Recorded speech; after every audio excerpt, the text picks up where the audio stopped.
Hello guys, আজকে আবার সকাল সকাল ঘুম থেকে উঠিয়া আবার সুন্দর সুন্দর হইয়া জায়গা আমরা দোকানের লাগি রেডি হইয়া আবার বান্ধব মেন রোড হইয়া এটাকে যা দেখলাম আজকে আবার। হ্যালো গাইজ, আমি হইলাম মাসুম ইসলাম।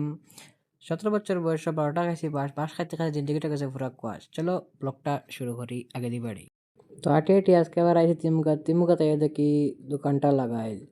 তে আমরা আটি আটি আবার যেমন গিয়া মনুবাইয়ের ঘর, মানে ঘর থেকে তানে ডেইলি আনতে লাগে। আজকে আমি একটু জলদি আই গেছি।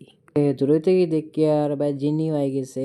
আর মনু ভাই বাইকে খালি কিক মারটা এই তেলে আমরা জেনি শেয়ার এটা আমরা পরে বাইর লগে বাইকও বইয়া যাই আর কি আস্তে আস্তে আমরা দোকানের মধ্যে।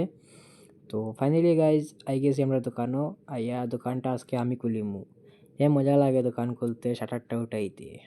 ফাইনালি গাইজ শাটারটা উঠাই লিছি, দোকানটা খুলিয়া। শাটারটা উঠাইতে তো বহুত মজা লাগে। দোকানটা খোলা হইলো, এখন ঝাড়ু মারমু, মারিয়া দোকানের মধ্যে গিয়া বইমু গিয়া। দোকানে ঢুকিয়েও দেখি আগের খাম ফালাই তো কিপ্যাড সেট একটা আইছে, ওটা খুলিলাম। বাইয়ে বইয়া বইয়া কোনো কার লগে চেটিং করতে জানি না, আচ্ছা করুক যাই হোক। তো এটা আমার দোকানের বাইরের ভিউ। দোকানটা খুলতেও পাই যায় আমার বন্ধু, বয়সে আমার বড় বাট জানের টুকরা আমারে। তো আজকে হলো বৃহস্পতিবার, আজকে হঠাৎ দোকানটা জাড়াজাড়ি ওর দোকানের ভিতরে দুল খুব বেশি। ভাই আমরারে দোটারে বারে বার করিয়া দোকান একলা একলা জাড়িতেরা ওই গো আছে খুবই খামায়া। তো ভাই একলা একলা দোকান জাড়িতে আমরা কেউরে আইতে দিছুন না, এটার লাগি আমরা আই গেছি নদীর ধারে একটু সময় আইয়া ফুঙ্গামি মারিয়া।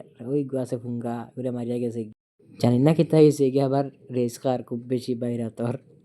আমি গেছিলাম নিচে মোমো খাওয়া, তাইয়া শুনি ইনো রেস খাওয়া চলে, খুব বেশি রেস খাওয়া জানি না কেনে। একটু মজা মজা করি এখানে বাইয়ে কাজ করটা। কাজ করা তো বড় কাজ কর্ম করলে না তো আরাম পাওয়া যায় না। তে আমি একটু কাজ করলাম আজকে। ফার্স্ট এই সুইচটা বদলাইলাম, প্যানেলটা পুরা। আর একটা ফোন আছে এটা খুলিয়া রাখা, এটার টাইম চেঞ্জ করবা। তে কাজও শেষ করিয়া আমি একটু ভাব দিলাই। ও দেখো কাজের তা আগিতা লাভ বাইট না, এটা গ্লু বাইট হয়নি তারে, ব্ল্যাক গ্লু বাইট। তো ফাইনালি কাজ তো সব শেষ, এখন একটা বড় কাজ আছে সেটা বাইয়া করবা। কারণ আমি তো কতটুকু কাবো হয়েছে না, এক্সপিরিয়েন্স হয়েছে না, তো কত কিছু কাজ করতে পারতাম না আমি। তে এখন আমারও ছুটির টাইম হয়ে গেছে। তো ফাইনালি আই গেছি ঘরও, একটা আইসক্রিম খাইয়া খাইয়া আইয়া ঘর আইয়া চপ্পল উপ্পল খুলিয়া ঘরে ঢুকে গেছি। তো অতটুকু যদি ভিডিও দেখে তাহলে লাইক করো, কমেন্ট করো, শেয়ার করো, না করলে নাই। Good night guys, bye bye.